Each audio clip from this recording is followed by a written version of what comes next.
ñëpp jóg ñu jàkkaarloo ak Macky Sall parce que lii du yoon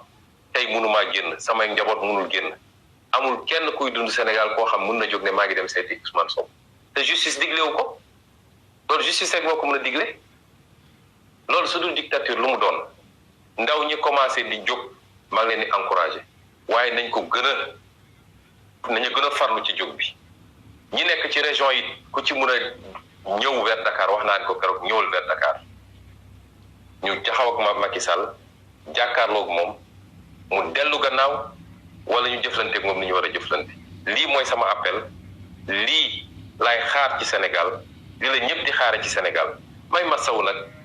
kilifa yi nga xam ne tey jóg nañu ne nañu ñi dem ziare Ousmane masawu ko ñu dóor leen ay lacrymogènes yu métti di ci commencé ki ñu ci jàpp muy Alioune Sané di coordonnateur mouvement Y'en a marre di vice coordonnateur F24 yemuñu ci jàpp ko waaye dégg naa lottal dañ ko di ko diri ci suuf si ak di ko def yu métti ñi nga xam ne ñëw nañu